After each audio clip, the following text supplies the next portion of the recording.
Welcome to Raving Ryan. I'm your host, Ryan Anastasio. Today I have a very special guest, State Senator from Connecticut's 17th District, George Logan. Senator, how are you? Doing well. Pleasure to be here. Can you tell us a little bit about your journey to becoming a state senator and some of the challenges you faced on your journey? Sure.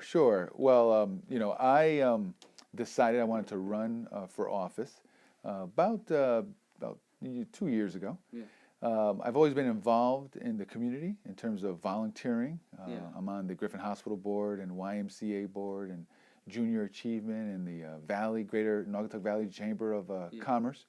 And I saw an opportunity to take my volunteerism to another level, in terms of giving to the community. So I decided to run for office, and I thought that the state Senate spot for my district, for the 17th district, was an area that needed some change, and I wanted to see what I could do to, participate and be a part of that change for the state, to go into a new direction. Yeah, and you defeated a 24-year incumbent in November to win your seat. Can you tell me a little bit about how you approached the campaign, knowing this man had been elected 12 times before this? Sure. So, again, the incumbent, Senator Joe Crisco, a good man. I think he did a good service for the district, but I thought it was time for a change. What I saw was that a lot of the voting, in terms of voting record, was directly in line with Governor Malloy. So Governor Malloy also a good individual, but his policies, in my opinion, have been bad for the 17th district and bad for the state. So during my campaign, I indicated that I wanted to be a voice for the 17th district and help bring the state in a new direction in terms of a better path for fiscal health that I think was very important for getting us on the right track in a number of areas. Yeah, and last week the regular legislative session ended without a budget being passed. It has recently been said that a new budget would probably not be passed until after July 1st. Can you tell me a little bit more about the budget process and when you think a budget will be passed? Yeah, so really the main objective goal of this past session was really to pass a state budget. So we weren't able to do that, but we knew that wasn't going to occur well into the session. Some of the reasons being is that there are a number of legislators, like myself, who are not in favor of a new budget that includes tax increases. And there are a number on the Republican side, but also some Democrats on the Democratic side as well. So the Senate Republican caucus, we were able to come up with a balanced budget that does not include any tax increases. As you probably know, Governor Malloy came out with his proposed budget back in February, and not many folks liked his budget at all. Some of the cuts he made were proposing to make was pretty stark and not in the right areas. On the Democratic side, particularly through the Appropriations Committee, which they have more of a controlling interest in terms of leadership, we're unable to come up with a budget. So we are at a point now where the session is over. The Republican Senate caucus tried to bring our budget to the floor and to the Senate floor. We were able to have some discussion on our budget, but then it was passed temporarily, and then we ran out of time, and there was no vote taken on our balanced budget. So now what happens is that the leadership in both the Senate and the Republican, the Senate and the House, in terms of the caucus leaders, they're getting together with the governor's office to negotiate sort of a framework for the budget. And once they get to a point where they have something they can bring down to the rank and file, such as myself as a new legislator, I'm not part of the leadership currently. Then we'll get to see what parts of the budget we have issues with, and that's where a more detailed negotiation will take place. So, for example, for my camp, if any budget that includes major tax increases, I will not vote in favor of that type of a budget. But, for example, there may be some fees in certain areas, perhaps, which is part of negotiations that I may have to at least consider. There's certain areas that are non-starters for me in the budget. Certainly major tax increases are a non-starter for me. whether it's an increase in income tax Yeah. or an increase in sales tax. I'm not in favor of.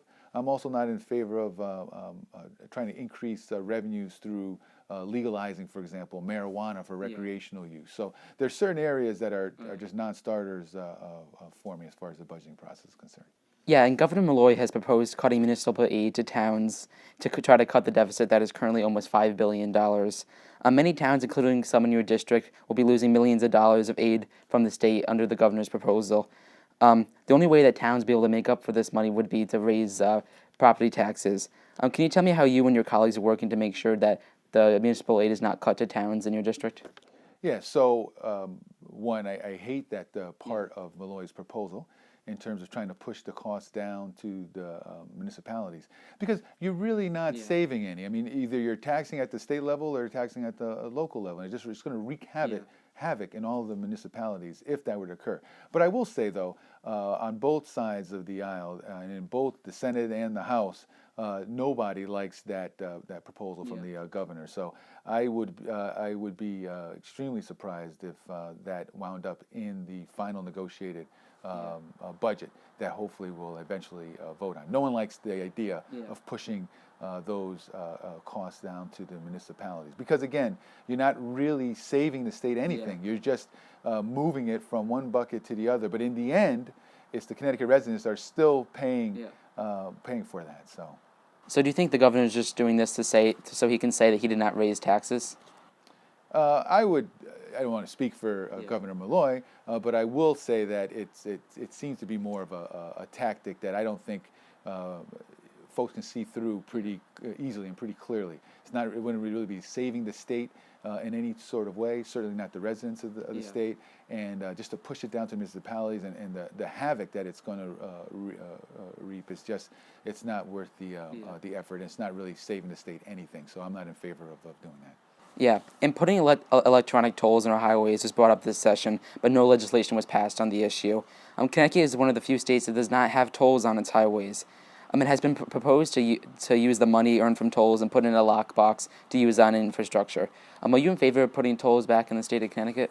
Well, first of all, when we talk about a lockbox or dedicating funds for any particular use, whether it's for education or transportation, we as a state have shown over and over again that we are unable to take tax money and dedicate certain tax monies or revenues for certain causes or certain items, such as transportation or education. So no one believes that there's a lockbox for transportation funds is really going to work. There's many ways for legislators to skirt around that a lockbox or even a spending cap. So until we're able to really tighten up our regulations, a lockbox or a spending cap just hasn't been worked out. Now, in terms of tolls, I for one.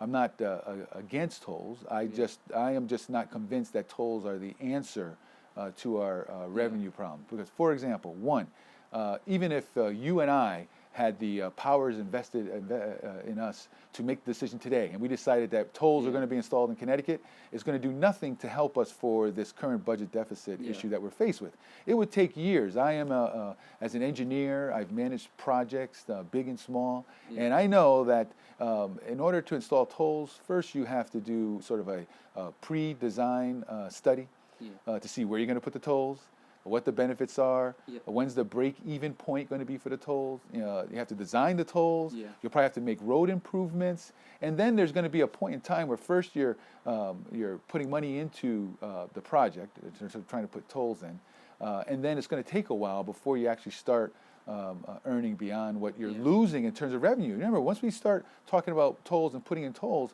there's certain revenues that we're going to use. We're getting dollars from the federal government for, which was a deal that was made, almost 30 years ago when we removed tolls. Plus, I believe there's a certain portion of our gas tank that's connected to us removing tolls. I think it's like 2 cents per gallon. Plus, truckers that utilize our state roads in New York and Massachusetts and Rhode Island, they are already contributing to the state revenue. So theoretically, that would go away as well.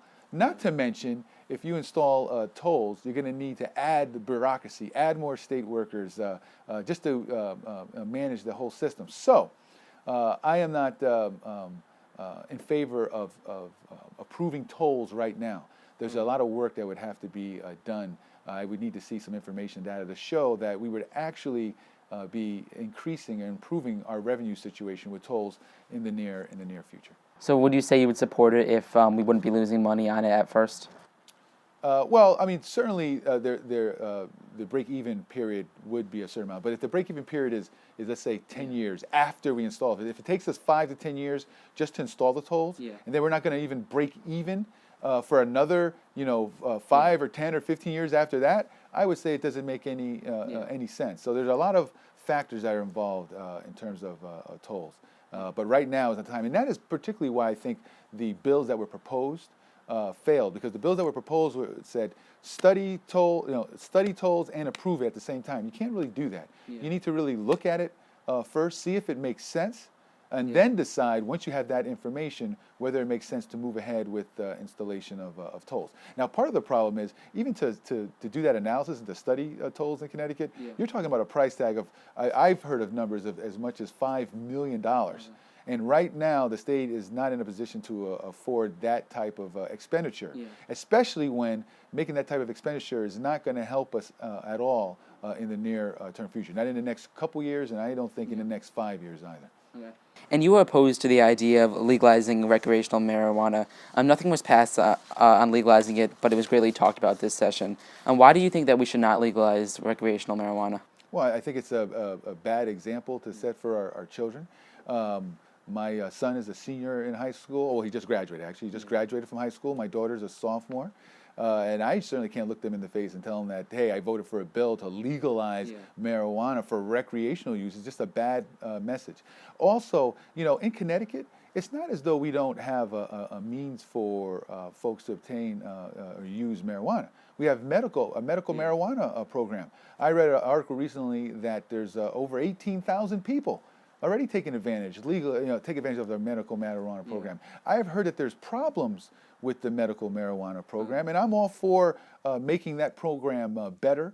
They're actually adding, I think there's something like 24 different medical conditions that are now included in terms of for use for prescription for medical marijuana. I'm all for looking at the current medical marijuana program that we have now, working out the issues that there are with it. For example, I've heard that it's expensive and hard for those that have prescriptions to obtain the marijuana. I believe there are only like 5 dispensaries in Connecticut. So, for example, if you live in the Valley, I believe the nearest one I believe is in Milford. So some folks have said, hey, how are we supposed to get there if they're using marijuana for medical purposes? Many of them don't drive. Also, the cost could be as much as $1,000 per month, I was told. So those are some issues I'm certainly willing to look into. But to take the next step and to say, okay, well, there's problems with the medical marijuana program, so let's just make it legal for recreational use and just open those doors is not something that I'm in favor of. And, I hear, well, Massachusetts has legalized marijuana for recreational use, and perhaps Rhode Island is in the same. This is Connecticut, and I'm concerned about Connecticut, and it doesn't really sway me much what Massachusetts or Rhode Island or Colorado or any other state is doing. We need to do what's best for Connecticut. I don't believe that recreational marijuana use at this time is good for Connecticut. And do you think if we were to legalize, if we taxed it, do you think that would help with the deficit if we were to do that? Not necessarily, because again, folks are looking at revenue, but there's a cost to society if you have more people that are, as far as health costs associated with, treatment services for folks that become addicted to it, increase in traffic accidents. I mean, there's a whole list of negatives that go along with use of marijuana. So it's not. It sounds easy and simplistic to say, hey, let me just count the potential revenues, but you have to look at the cost to society. There is a cost for legalizing marijuana for recreational use as well.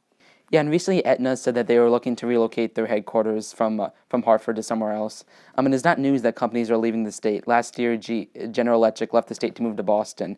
What do you make of the possible departure of Aetna? What do you think we need to do to try to keep Aetna and other businesses from leaving the state of Connecticut? Yeah, it's horrible. I mean, the fact that GE left the state was bad for our state, and the fact that Aetna's talking about moving at least their headquarters to start to another state, to New York, I believe, is bad as well.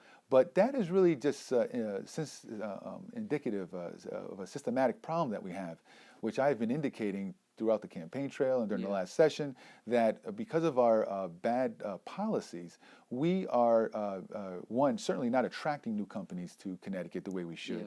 And two, we're scaring off businesses that we have in Connecticut. We have to stop the outflow of businesses out of Connecticut, because when businesses leave Connecticut, people leave Connecticut. When people leave Connecticut, you have less people behind to shoulder the tax burden.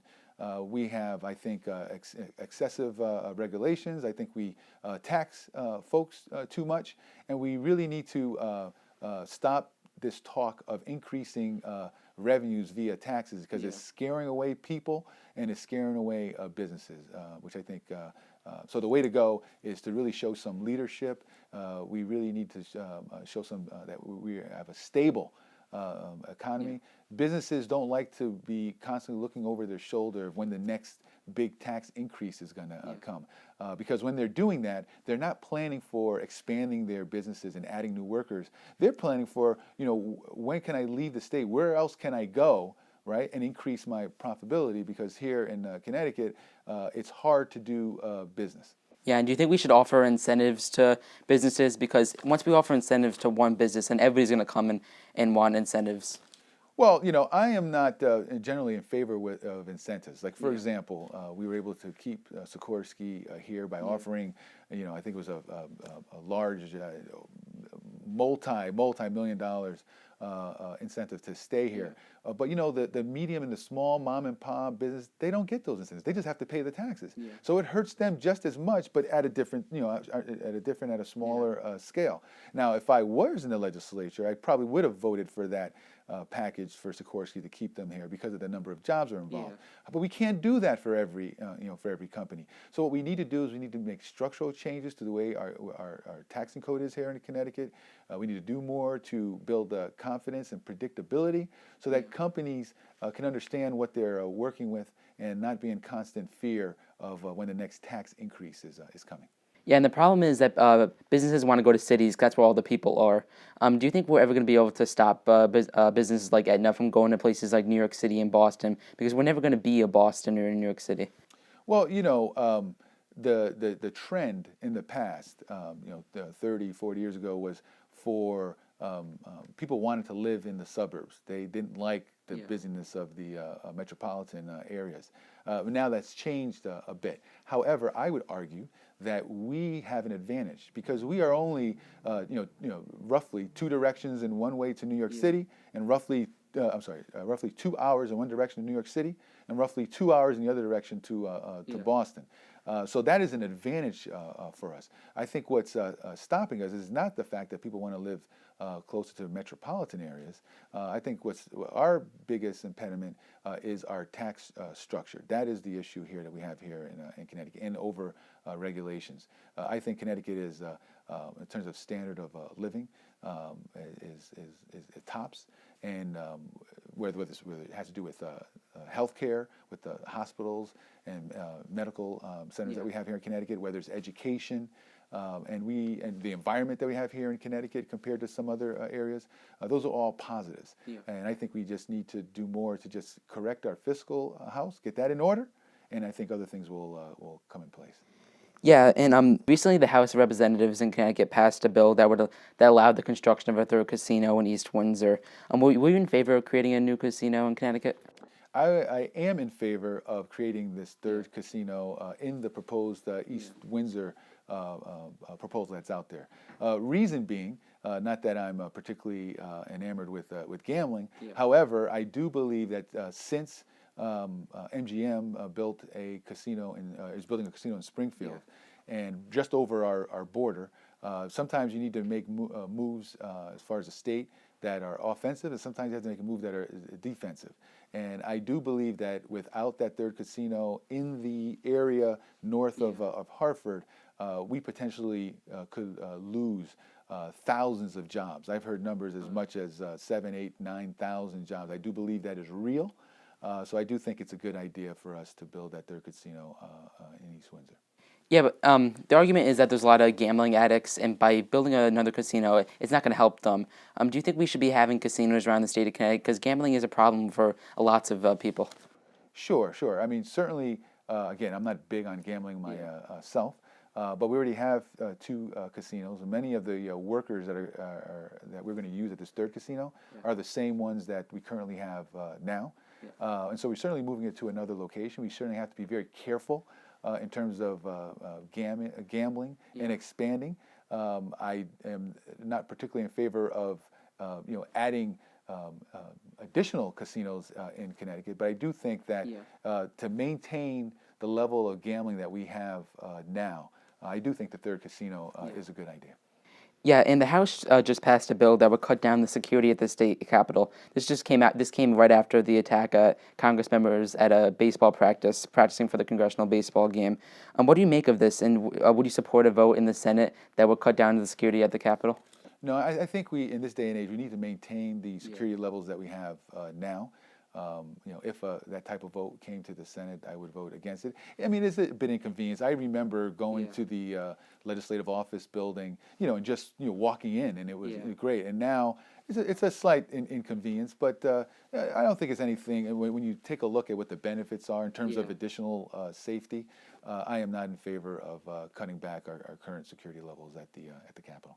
Yeah, I want to finish up with some personal questions. Do you have any hobbies? Yes, I do, as a matter of fact. My hobbies are I like to read. I like to read magazines, particularly science type of magazines. I'm also a musician on the side. I play a guitar, electric guitar. I even have a rock band. I'm in a rock band, and we play blues rock type of music. And I do write and record music as well. Yeah, and where do you get your news from? Mainly Time Magazine, Discover Magazine, National Geographic, and a bunch of online newspapers as well.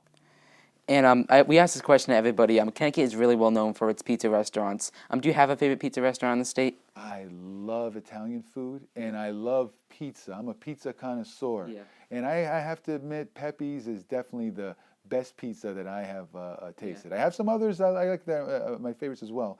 Modern Pizza in New Haven is very good as well. Sally's is very good, and there are a number of local pizza restaurants that are very good in Connecticut. We are in a very good spot. Once I spent a summer in North Carolina. Durham's in North Carolina, right? North Carolina.